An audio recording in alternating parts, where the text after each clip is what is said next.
All right, so let's start with the big story that we are tracking on WION this hour. The situation remains very tense at the Donbass region of Ukraine, where the pro-Russia rebels in Ukraine have accused the government forces of shelling a village on Friday.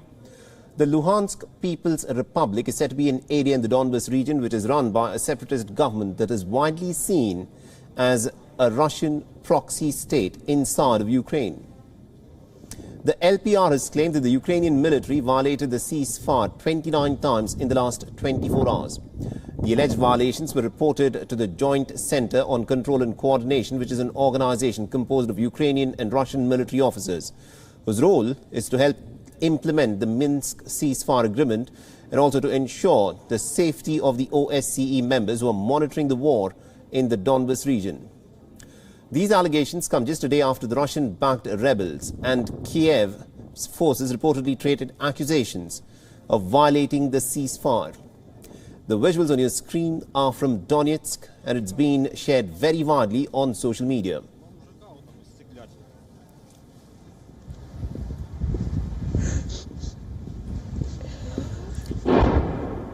The locals have said that the region received shelling from pro-Russian separatists as well.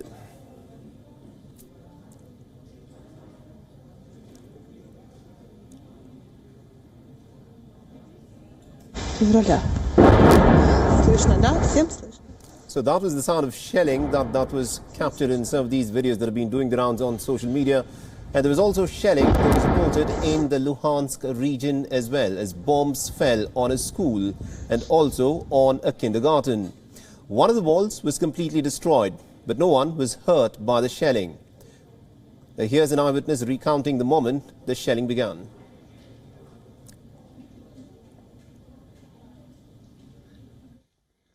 В этот момент дети находились на завтраке, но в 9 часов планировались, как обычно, по расписанию занятия непосредственно в этой комнате. К счастью, дети не пострадали, пострадали лишь сотрудники, которые получили контузию. Конечно, все немножко в панике, в таком переживании, потому что как раз на сегодняшние дни там и намечались какие-то провокации, все их ждали, мы и подумали, что, наверное, война и началась. Но по новостям, вот по Украине, я смотрю, вроде бы так друзья не пишут, что где-то там на Украину нападают, наступают. Вот как бы, вот видать, это только в станице, в Кондрашовке, наверное, случай, не знаю. So as tensions flared up, the Ukrainian President Volodymyr Zelensky also visited the servicemen who've been deployed on the front lines in eastern Donetsk region. On Thursday, he went on a patrol mission in the Sea of Azov together with the Ukrainian border guardsmen. Now, for their part, the separatists have accused Ukraine of opening fire on their territory 4 times in the last 24 hours. Ukraine has denied these claims, although details at this point of time have not been independently established as to who violated the ceasefire to begin with. Now, the latest incidents are more serious than the routine violations that are said to be pretty common in the area. The West, however, fears that Russia might be trying to create a pretext to unleash a war.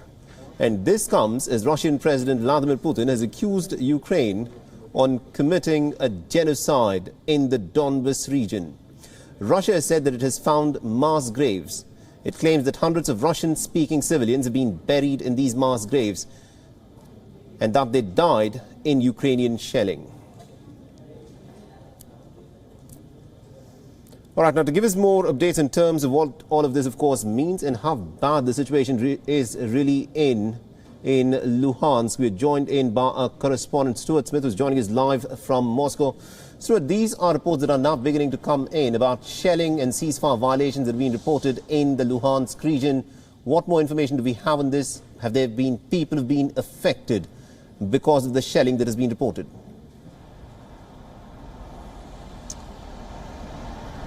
Yeah, another round today. We reported yesterday on the new violation of ceasefires being reported with heavy artillery being used. The details are now clear from that. 1 wounded Ukrainian soldier, 2 civilians wounded, a kindergarten, secondary school, gas pipeline and power lines all impacted. Then we hear this round again this morning with updates coming through hourly from the Ukrainian Ministry of Defense about what they say is rebel shelling of Ukrainian territory. This is an active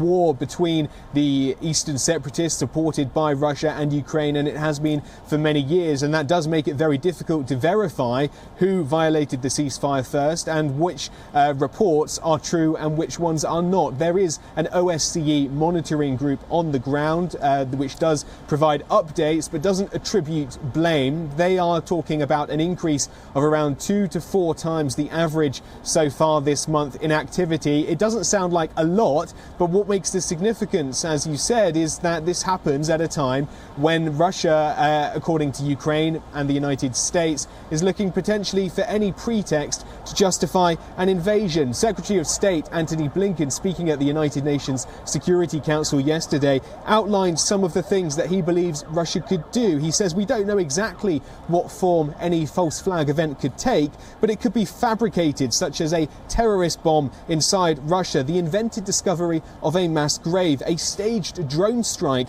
against civilians, or even a real attack using chemical weapons. The Secretary of State there making the point that America still believes an invasion is imminent, and to do that, Russia would need a pretext. This kind of flare-up in violence is exactly what America's worried about.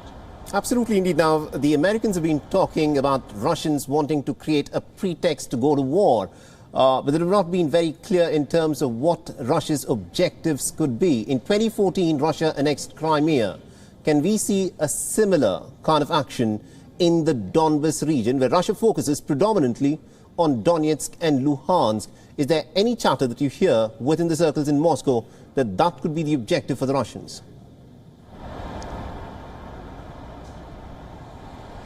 Well, to be clear, if Russia should enter the Donetsk or Luhansk territories, which are still considered Ukrainian under international law, that would provoke the same sanctions response the West has been warning about, because it would be an invasion of Ukrainian territory from the international perspective. Even if Russia declares these autonomous regions to be now autonomous regions under Russian law, it would still be considered an invasion. To note, though, interesting reports out from the Ukrainian Ministry of Defense today saying that it believes the chance of an invasion remains low. So we still have this split in intelligence between the United States and NATO about the possibility of an invasion and what Ukraine says. Also, Ukraine says the number of troops near the border are around 150,000. That would only be enough for a minor incursion into Ukraine, perhaps to the eastern regions, not a full invasion to take over the place. Of course, Russia still denies that it will have any intention of invading Ukraine. There is one thing to look ahead to: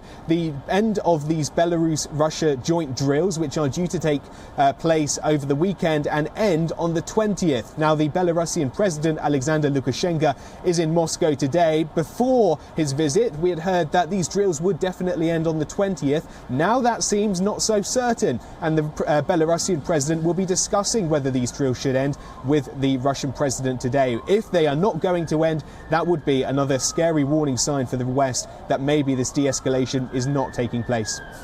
Absolutely. That's not something that we'll, of course, be looking out for. Thank you very much indeed, Stuart Smith, for joining us and getting us all those updates from Moscow there. WION is now available in your country. Download the app now and get all the news on the move.